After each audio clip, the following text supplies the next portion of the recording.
So we'll get into now the household financial piece. So this gets into wages and inflation and some of the other measures we haven't talked about. But just to reiterate, you can't get a much better labor market than we had. You're not going to, Biden has the lowest unemployment rate on average of any president back to 1948. And those are real numbers. You can't say, oh, these aren't comparable to 1957 because of this. No, they are.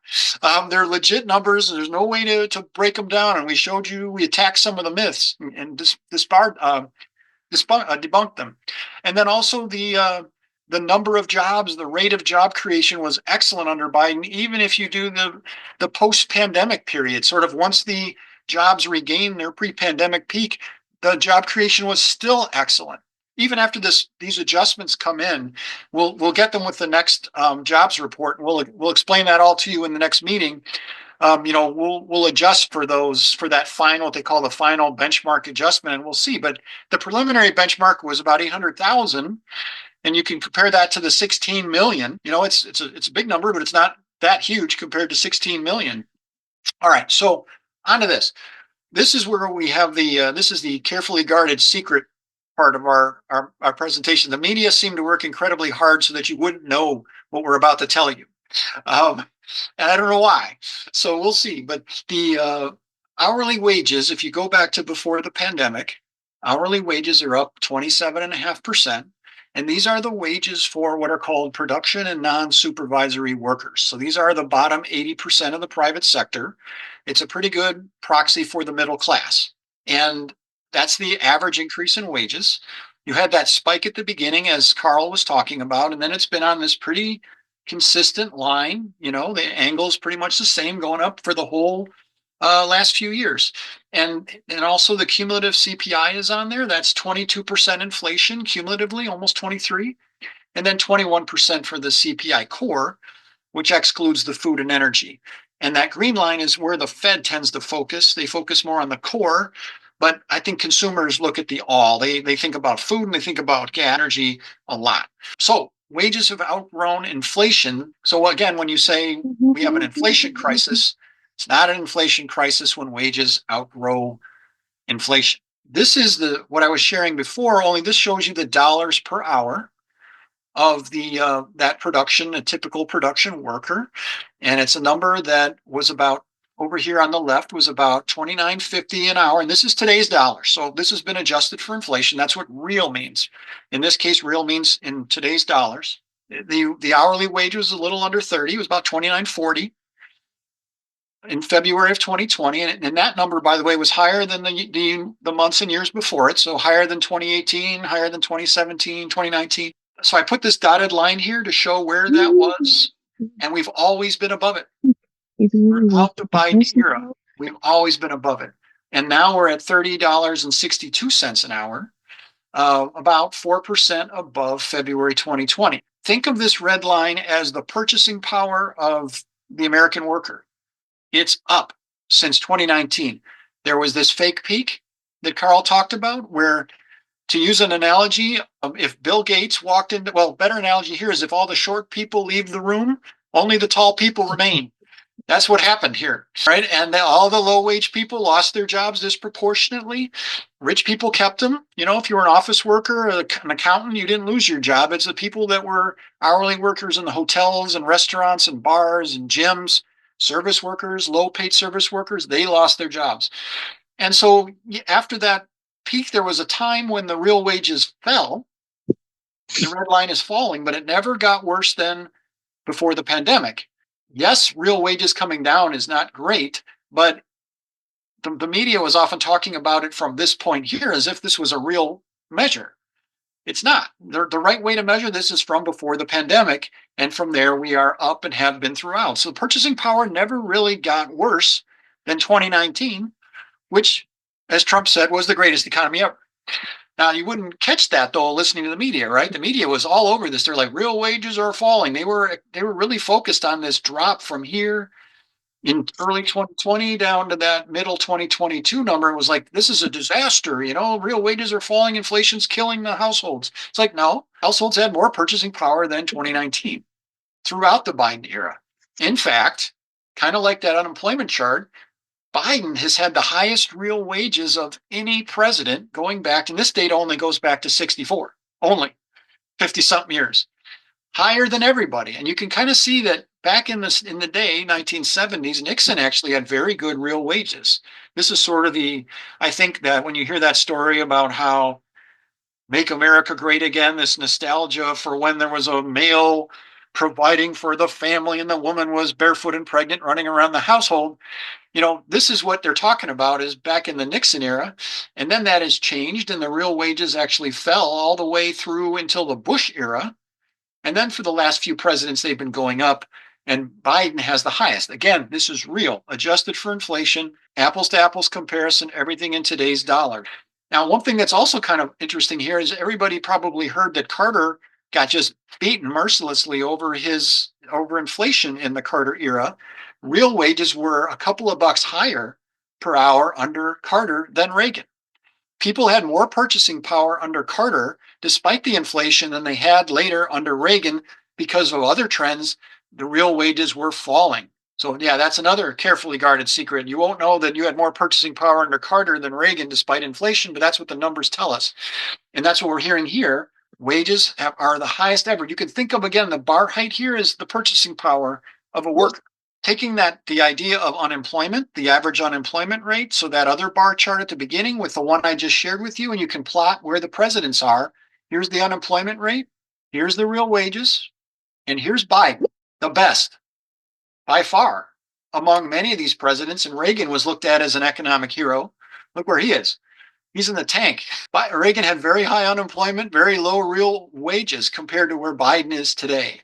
So when people complain about the economy, they're just, I don't know what, it's because they're getting a lot of really bad reporting from the media and they're getting a lot of bad information and not in proper context. This study, this was from EPI, which is a liberal think tank, but I've seen the study that this comes from is by a couple of eminent labor economists. So this is from NBER, National Bureau of Economic Research, peer-reviewed papers. Wages grew faster at the bottom since the pandemic. So when you say, well, who's suffering from inflation? The fact is the purchasing power, the real wages have grown faster for the poor than the rich for the most part.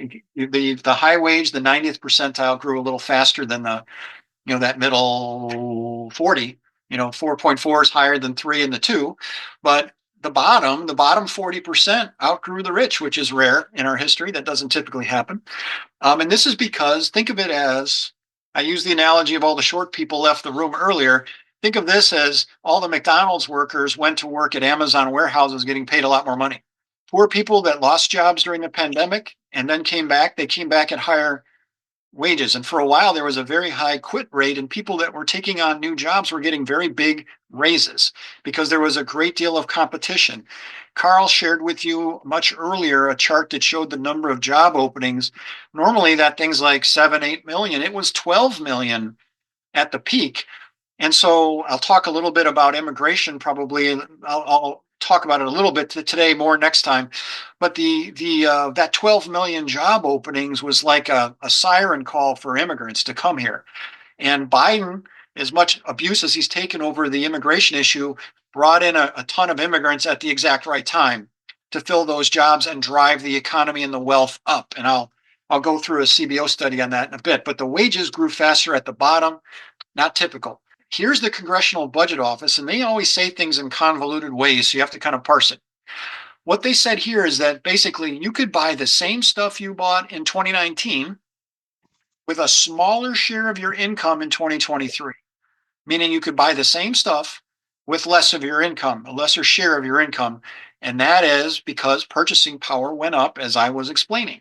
And so the chart on the right here showing the negatives, all the numbers down, they're saying the share of your income that you had to spend to get the same stuff is less, meaning the negative is a better. And they explain it in words over here. But it said the agency found on average household purchasing power increased over the period, but that the effects varied by income group. Some had a bigger negative bar, some had a smaller negative bar, but everybody was negative. All across the income distribution, poor to rich, more purchasing power in 2023 than 2019, despite inflation. Why? Because incomes jumped. And they also jump not only for income after transfers and taxes, because you would expect there was some benefit from the stimulus during a couple of those years, but also market income, people just making more money, the wages going up drove that. And again, this is the Congressional Budget Office. This isn't Dave and Carl saying this stuff. This is the Congressional Budget Office, the most credible source of analysis you can get, saying this.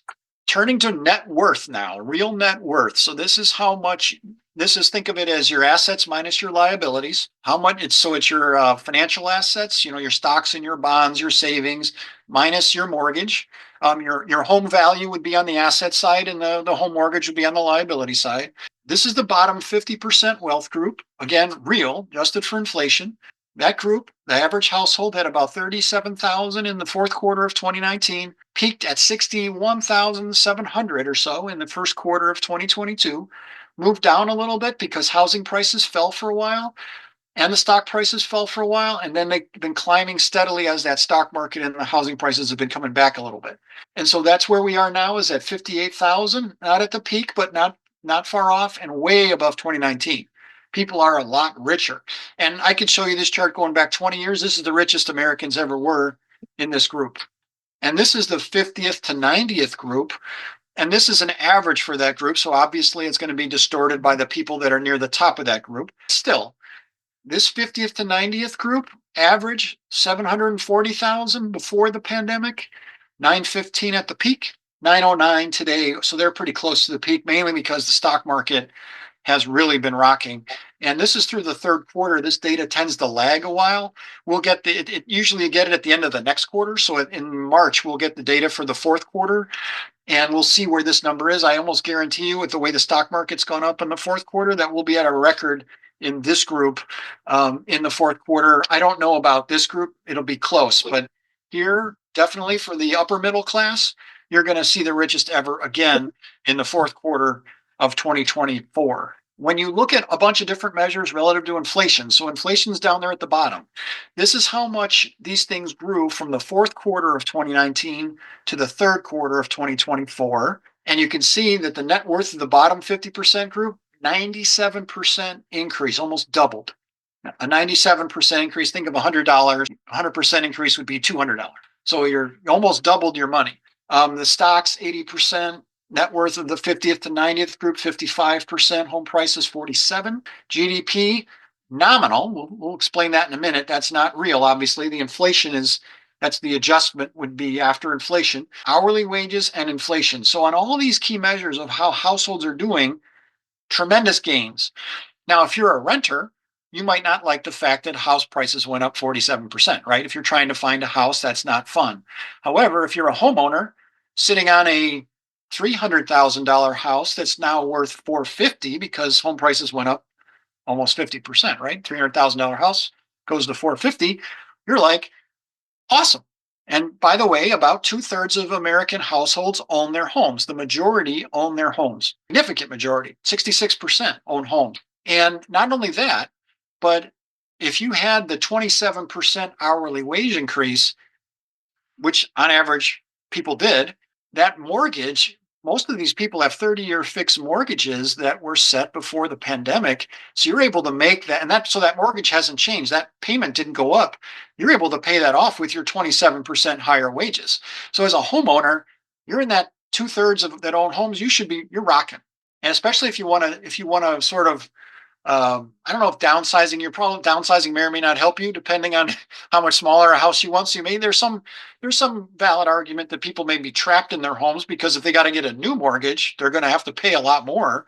But in terms of their situation, they're in much better position now if they stay in their current home because of this scenario. So questions, comments about that? Let's pause for a little bit here and take a look at the chat. I think we've worn some people down, so there's not as much chat activity going on now at this part, which is good. Let's see. All right. Julie has a question. Sure, go for it, Julie. Hi. I was just wondering what you just said about more 66 some percent own their own homes. No, that doesn't mean like you have one person that owns a whole bunch of homes and is renting those out. This is individual households that you're talking about? Not just, good question. I am not entirely sure about that. My understanding is 66% of households own the home they live in, which would that mean they that live in. if Okay. corporations are owning them, they would be renting those. That would be part of the rental piece. Okay. Yeah, so it wouldn't be corporations. That would be in the 33%. They're owning rentals. But I'll confirm that. I'll make sure, but it shouldn't be a distorted number because of a lot of corporate home ownership, because that's renting. The homeowner is actually renting in that case. Okay. But I'll Thank confirm. You may be right. I don't want to speak. I'm not sure. Yeah, just curious. No, Thanks. that's a good question. I'll add it to the list. So good. Other question? I see hands up. Go ahead. This is Ellen. Can you hear me? I can. Yeah, go. Oh, okay, good. One thing I'm concerned about is the housing, because I know just in the past year, the cost of my house, what I could get for is doubled, and I do think that big of an increase that quickly is making it hard for other people to buy houses. And one thing I've heard a lot about are those companies like Open Door, that they go in and buy houses and they give you a really good price, and then they increase the price. And are y'all familiar with that? And uh, I don't know whether I would say, is there some way that we could stop that practice? Because I think that's been very bad for the housing market for people. Oh, I'm totally with you. I wish that corporations could not own houses. Mhm. I don't think they should be allowed at all. I think homes should be owned by individuals, and they should be out of that business. And there would be limits, like if a single family home is not something that a corporation should be allowed to own. Like if they could own an apartment building, I Mhm. don't have a problem with that. But when it comes to single family homes, condominiums, they should not be owning those Mhm. at all. And so I'm with you 100% on that. I don't have an easy path for you to fix that. That's for sure. Yeah. I don't have any suggestions for you, but that is I just think it's terrible that corporations are in that mix. Yeah, they're not Well, helping. No. some of the YouTube videos I've seen indicate that may be a self-correcting thing, that some of the corporations that bought up homes down in Florida are now finding that they can't sell them and can't rent them for what they want to. As they're dropping rental prices, they're dropping, purchase prices. I mean, I'm not saying that things are easy for renters, right? That's not what we're saying here. We're simply saying for 2/3 of the population that owns homes, this is a rocking scenario for them. One thing about inflation, and this is a carefully guarded secret too, inflation helps debtors if the wages go up with inflation. Your mortgage is a lot easier to pay off if you got the 27% wage increase. And for Uncle Sam, the debt to GDP ratio, because the economy has been growing so fast, this nominal GDP number, 34%, it's grown faster, a little bit faster than the debt. That debt to GDP ratio is actually falling. And that's a key measure of sort of the debt burden. So despite all the extra interest cost and all the Republicans complaining about spending on this and deficits that, the debt to GDP ratio is actually below the peak under Trump from 2020. It's actually come down a little bit. It's amazing that inflation is always looked at as an evil, but if you are a debtor and able to pay off that debt with cheaper dollars, it's actually a win. And that's not the majority of people, but there's a lot of people like homeowners that benefit from that if you get the wage increases that go with the inflation. And as we've talked about, on average, that's what happened. Diane, we got a hand up there. Diane, you may be on mute. All right. Maybe she'll come back and ask her question. Anybody else before we move on? I believe I had a hand Hello, up. Oh, Daryl, good. Go Diane, ahead. Diane Sorry. is here. Diane and Daryl. I may only be seeing part of the list of people. So yeah, go ahead if you got a question. Okay, I'm a recently retired housing economist. I used to contribute to the Ivy Zellman survey, and I have to say that I admire your presentation. But I walk and knock on doors in Addison and DuPage County, Addison Township, for a variety of candidates, Caston and even all the way back to Tammy Duckworth. And I think the thing that we miss on the housing is, even though your house has gone up from 475,000 to 600,000, your taxes are now up $800 or $1,000. Your insurance just went up 20%. Allstate said today they're raising insurance in Illinois 14%. And people are not able to realize the types of trend lines that you give. And so my real comment is, how can we capture the difficulty people have, and it's the same story when we move to the grocery store with eggs and shelves and empty shelves, etc. How do we take anecdotal information about the working folks whose wages are lagging behind this prosperity and bring them back into the Democratic Party? My kids work and they are getting the increases we're talking about. They're buying the houses we're talking about. But when I walk on the doors and knock on the doors, they are livid. They are angry at me because of the property taxes. And I think that that's where the giant miscommunication occurs. We're going, how can people look at these aggregate numbers and not feel that their wages went up higher than their cost? And that is because for, I would say, easily 50% of the population, they have not. And well, that's maybe the anecdotal view of it, but the data is very clear that for the vast majority of people, their purchasing power is up despite all the factors you just No, mentioned. I would say potential purchasing power is up. My house has doubled in value, but so have my property taxes. My property taxes I pay every year. I'm not going to sell my house or put it on a second mortgage to pay my property taxes. But I have neighbors being taxed out of their houses, and we're Elmhurst, Bensonville, Villa Park, that area. So you've got a wide range of incomes, but they experience the same thing. And I'm just trying to say that's the argument. Now, how can we capture the information in the aggregate the way you do and bring it home for that, just like Republicans did for the price of eggs? They killed us on eggs, and they shouldn't have. Right. And we know that. Right. And we should have explained that. We should share charts like the one I've got here that say, look, wages have outgrown inflation. So yeah, egg prices are up, but so are your wages. And the wages have you've never had this much purchasing power before, despite all the noise about inflation. And so the Republicans kept people focused on costs. We need to keep people focused on the benefits. And we didn't do that. One of the problems with Biden, I think because of his age, was that he wasn't able to be that communicator in chief and get out there and do the marketing that he needed to do. And the Democrats we're not message discipline types where one Democrat says you should be talking like this and then all of them say it. You'll see the same talking points from almost all the leading Republicans on the same day on Twitter. You almost never see that from Democrats. Right. And I also had the benefit of working out in Nebraska. And when we put the 10% tariff in, our soybean sales dropped. We had to put $20 billion into the farm community, which barely covered it. But more importantly, China switched their purchasing of grain, soybeans, etc., to Brazil. And the only difference is a $30 metric ton between the price of grain and soybeans in Nebraska versus Brazil. But China is building a railroad in Brazil, which will eliminate that cost because that total cost differential is only in the transportation. And I think we are not putting I know this is a powerful word, we're not putting the reality or the fear of harming our farmers, bankrupting the farmers with the tariffs because of the retaliatory nature of that. Same thing with our paper towels and other lumber. Lumber skyrocketed. Housing almost stopped because lumber was up literally hundreds of percent from Canada. But we aren't on the minutia.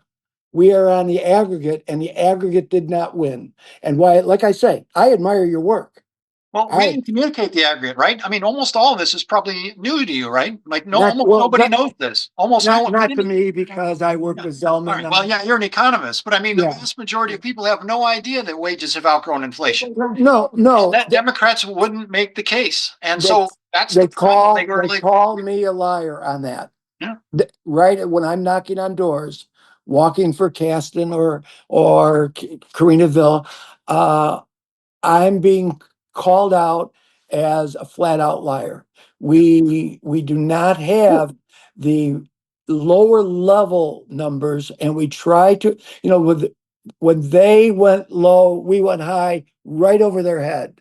And why I admire the work on the graphs here, it doesn't penetrate to the voter. And I guess, you've heard me on this. No, So, you're right, and I think that's you're Yeah. clearly correct in that it didn't penetrate to the voters. But the reason is, I don't know that we've got an answer for that because of whether it's through social media, because they listen to Trump, because Democrats didn't No. speak to these issues. There are a variety of reasons why it didn't penetrate. But the fact is, Yeah. people are better off, and Yeah.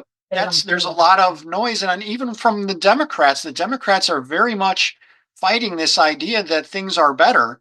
It's not just the Republicans saying it, it's the Democrats also fighting it, but I think also because they're echoing the news. And a lot, for example, everybody's got to work 2 jobs or 3 jobs to cover, their inflation was a common thing I heard from the left, not just the right. And then Carl and I share the data that says, no, you don't. Overall, nobody's taken on. The number of people with multiple jobs is the same as it ever was. So there's a lot that people absorb from the news and it becomes in their brain. And so Carl and I spend a lot of time trying to undo all that damage. And people may or may not accept it. We're a small group. It's not like we are on TV and on Fox News every day telling this, but that's where the leadership of the Democrats have to go eventually to say, we're delivering, and you gotta understand what happened. I'll leave it with this. Is there a way I can speak with you offline on a more, I have some, penetrating suggestions of how this could work. Is there a way, do you contact me or do I Yeah, contact just you? talk with Bill, give Bill your info, and he'll give it to me. Okay. Yeah, Yep. and so then that's fine. But I mean, these are valid points because clearly the message did get through, right? And Carl and I can give you the facts all day, but if people don't believe it, a big part of that is because of the news media, not right-wing media. The New York Times, the Washington Post, they said there's a housing crisis, there's an inflation crisis, there's a border crisis. They said we've got all these crises, and we're just sharing the data saying the data does not support that conclusion. There is no crisis. In fact, you got the best economy in 50 years. There's no crisis. But the media kept saying it. And so if everybody's saying it, but me and Carl, we're in over our heads, right? Well, But it's I'd not like to just help. it's I'd like not to just help. Fox News, right? It's everybody that's Well, saying that these crises are out there. I'm a Twitter social warrior, and I'm just saying the arguments are not at the level that you're speaking of, and people do not feel the arguments that we're talking of on the trend lines. Right. And yeah, okay. I'm also known on this chat as Diane. So when we do contact you, Here. yeah, we're both That here. works for me. I'll look for Diane to send me. Diane Bread, yes, Diane Bread. Go ahead. Other people, go ahead. Thank you. Annabelle. And I had a comment about what he was talking about taxes and the insurance for taxes. We called our assessor, and her answer was you could sell your house. Yeah. But if we sell the house, we won't have a place to live. Right. Exactly. Right. So Yeah. then I mean, that's that, the house appreciation, you can always, and this isn't the situation for most, but for some, you can always take some equity out of your home. That's not a great choice. I'm not advising you to do that, but I'm saying if someone had an extra 100 or 200,000 worth in their home and they're paying more taxes because of that, they can extract some of that equity and use it for however many years to pay those taxes if they need to. A house is an asset and you can extract some of that equity from it. But again, I'm not making a financial recommendation to do that unless you absolutely had to. It's just the value is there if you need it. our insurance went up. Yeah. And so my husband, he just called our insurance company and he said, and they came way down, almost down to what we had been paying before, Good for you. just by a telephone. Yeah. Good. That's what I just say. Yeah. No, thank you. Other hands are up. Go ahead. This is Julie again. I'll jump in. On the house, the property tax, isn't that county? I mean, that's not federal. That's more of a county thing that you would maybe look at the local people to see why, how. I know in my area, we have a lot of the school levies that bring the property tax up. It's good for the schools, but for people that are on fixed incomes, for those property taxes to continue to go up, is a hardship. And yeah, I knocked on doors. I told people about that the last tariffs that were made and about the retaliation. And basically, we ended up paying the farmers' welfare. So it was like a whack-a-mole situation where we helped I think it was the steel workers that they did the tariffs to help the steel workers, backfired. Yeah. China, Tariffs. whatever. And then we lost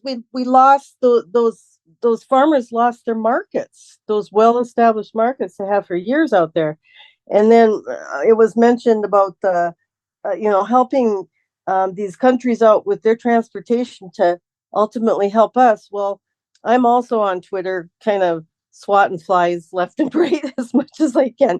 And I think it was Angola or Angora. Oh, everybody's having a fit because we're helping with railroads. Well, it's the same situation.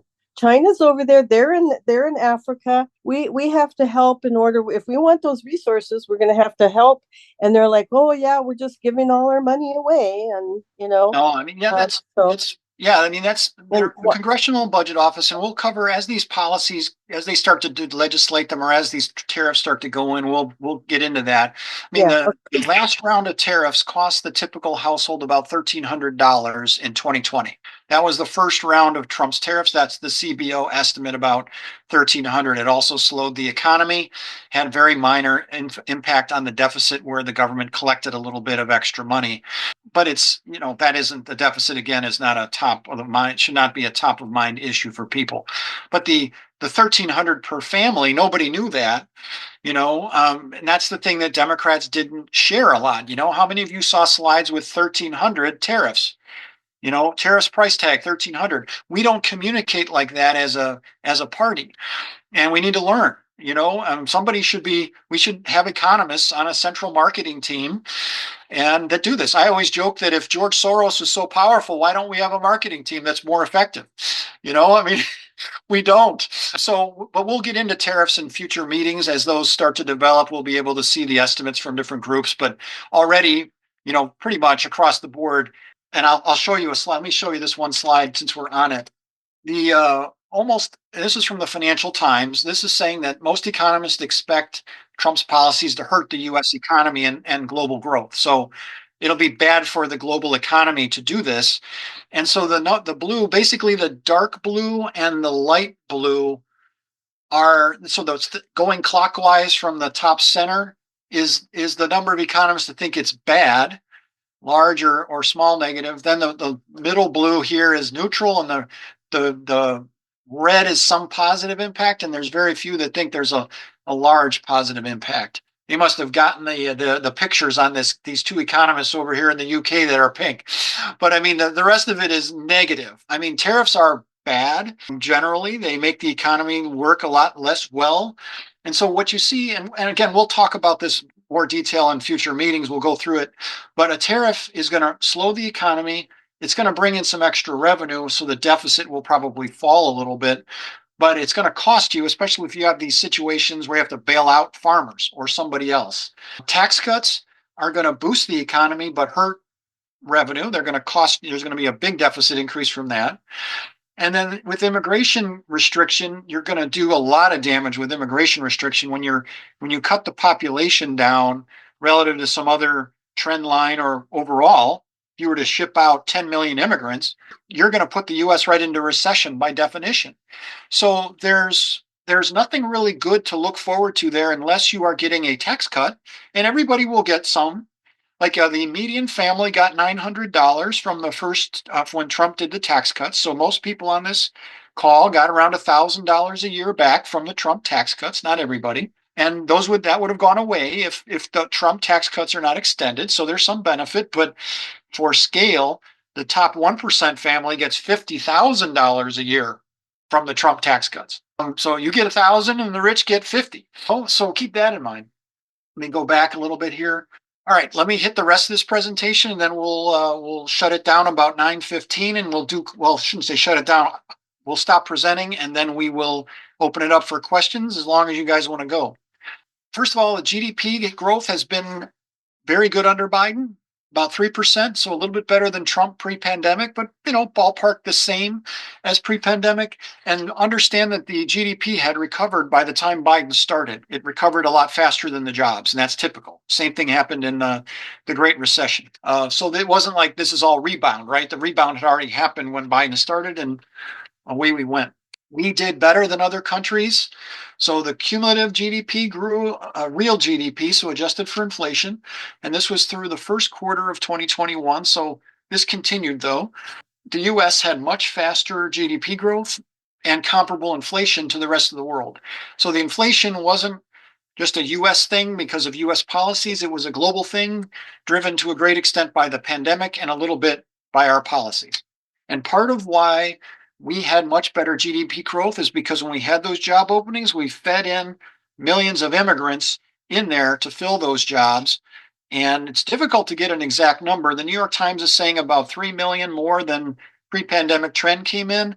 It's not 20 million or 10 million or 15 million more like Republicans are saying. The border is not being overrun by an army of criminals.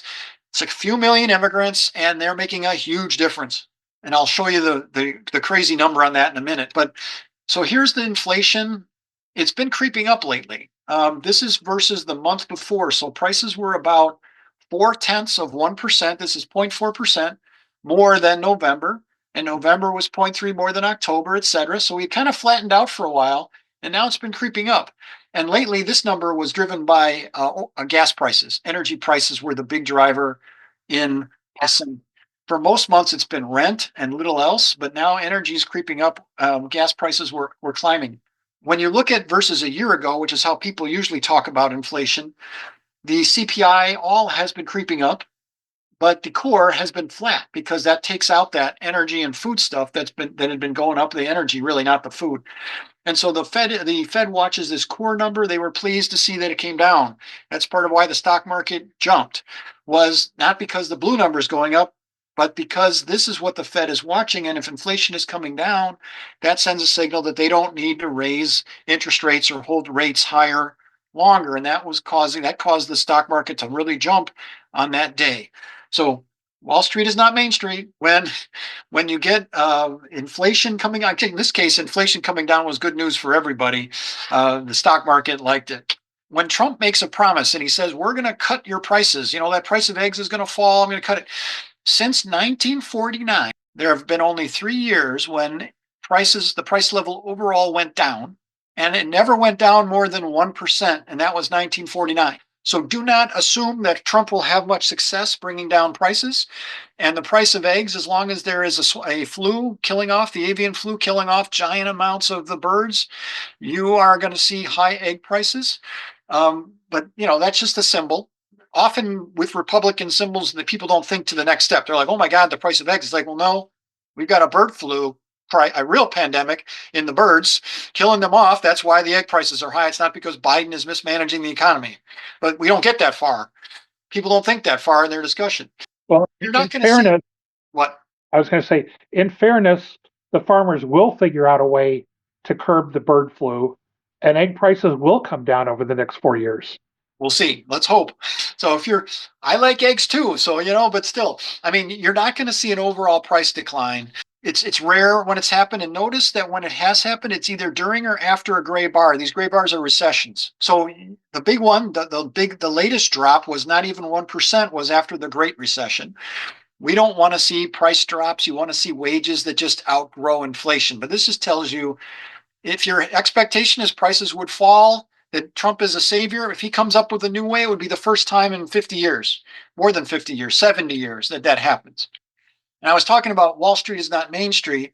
When you get a strong jobs report or a weak inflation report, a low inflation report, that is a good sign for the economy. But what happens is that drives us inflation rate expectations. So if you get a strong jobs report like we did, we had a big jump in the stock market on that day. People think that strong economy may increase inflation. I'm sorry, I'm backwards here. The inflation report was good news. That drove views that interest rates would be lower. That got the stock market up. The strong jobs report actually caused stocks to fall. The fear is that the strong economy can increase inflation so that interest rates stay higher for longer, and interest rates and asset prices move in opposite directions. So if the view is that interest rates are going to be higher, then the view is that stock prices are going to fall, and they do. So this idea that just because you get a really strong jobs report or you've got a good low on inflation and the unemployment rate falls doesn't mean that you're necessarily going to see that in the stock market. In fact, it can go the opposite direction. So good news on inflation is going to go the same direction as the stock market. But good news on jobs can actually drive the stock market down because the Fed may have to do more, higher interest rates for longer, and that hurts stock prices. Now, just as a side note, a couple miscellaneous items, then we'll be done here. This is a very carefully guarded secret as well. When you add, and CBO is estimating we're going to be adding about 9 million more over 6 or 7 years to our population because of Biden's immigration surge, or the immigration surge under Biden. They're talking about 9 trillion more in GDP, or in GDP as a measure of income. That's 65,000 per household. That's not small money. And deficit's falling $1 trillion because you've got a lot more workers paying in for Social Security or Medicare or whatever else. They're paying the payroll taxes. That is a giant number. And that is because of this surge in immigration. Now, we always heard about immigration as a cost to the economy. Where are they going to house all these people? The border's being overrun. We can't control it. The things are out of control was sort of the theme. If I were Biden, if I had been Biden, I would have said, I'm letting in a heck of a lot of immigrants because we have 12 million job openings and they are going to make you richer. And the CBO says 65,000 richer, but nobody said that. And so all you heard was Democrats kind of half-heartedly trying to defend, a very late executive order to close down the border or other pieces. You never heard about this idea that immigrants make you richer. They do. Immigrants there is a cost, but there's also a giant benefit of having millions more people because their spending is your income and your spending is their income. That's what GDP is. It grows and everybody's income grows. You want to add workers. That is true supply side economics. And when you think about it also from a national security perspective, China has 4.5 times our labor force. If they figure out how to raise their GDP per person, which they have struggled with, but if they do, they will start to catch up with us in terms of their GDP, and then we will be at a disadvantage. Right now, we are the richest by far and can afford tremendous spending on defense. And part of why we can do that is because immigrants come here and help grow our country, grow our economy. That is not a message you heard from the Democrats. We got into that sandbox with the Republicans arguing over who's better at securing the border and, the border's secure or yada, yada, we're doing this or that. That was the wrong. We lost that argument because we didn't focus on the high ground, which is they make you richer at all levels. Also, the violent crime rate. And the good news was the mainstream media got this right. The Washington Post, the New York Times said the crime rate is down. And in fact, it is. The violent crime rate number per 100,000 is much lower now than it was in the pandemic. That 2020 peak was Trump. And since then, 21, 22, 23, the number is much lower than 2020. And right now it's down at a pretty low level going back almost 15 years. We're still toward the bottom of violent crime rate. That's FBI data. Here it is again, more FBI data. This is now comparing, this is the latest data we have, second quarter of 24 versus the second quarter of 23, another 10% drop in violent crime in cities of all sizes. Doesn't mean every city's down. It just means on average cities in these sizes across the board down. So crime is not a crisis. And the New York Times and Washington Post, they got that right. And the usual right-wing propaganda of how there's the border's out of control. Millions of criminal immigrants are coming in and committing all these crimes. We got the Lake and Riley Act going through right now because everybody is afraid to touch it. And meanwhile, violent crime is down, and immigrants, as you've heard, immigrants are very careful about keeping their noses down when they're here. The first generation immigrants here have a very low crime rate compared to native born. I covered this one already. So a couple suggestions for the group. One is contact your Democratic representatives and tell them what you think. You have to be a little bit careful because if you're talking just about the Democratic Party, you got to use their campaign information because they'll just bounce it back to you if you send it to their regular thing. So if you're arguing about policies, specific laws, you can send it to them. But if you want to give suggestions of how Democrats should do stuff better, you're going to run into some trouble and you have to use the right number. So you may run into that. I did. And you can write the DNC directly at this number. This is a proposed mission statement. I'm a big fan of strategy, the idea that you have key objectives and goals and you articulate those, you have messages that are aligned with those, and that a mission statement is what is your value that you're going to give to your voters. And so my suggestion here is to do that in an economic way, to say that we help families achieve financial success through job creation, affordable health care and education, middle-class tax cuts, and strengthening Social Security and Medicare. And we don't get distracted. A big part about strategy is deciding what not to do. Don't talk about bathrooms. Don't talk about surgeries for kids. Just talk about how you're going to make everybody richer. Keep it focused on the economic message because you're not going to win on that other battlefield. And individuals, local candidates can do whatever they want. But when you talk nationally, you talk about the economy and you make sure everybody knows what you stand for. We don't do that right now. We're unclear about what our mission is, and we have messaging all over the board because we don't have a strategy. This may not be the right mission statement. Put the Democrats, put their heads together, come up with a better one, fine. But that's the one I'm sharing until I hear a better one. And then here are some sources and links you can go to where you can get this information that Carl and I share in various formats. We cite the sources on all the pages here, so you have those available as well if you want to look some of this up. But you've got a lot of this stuff on Twitter. There's also articles that we recommend. At the top, the Council of Economic Advisors did a sort of a retrospective on Biden.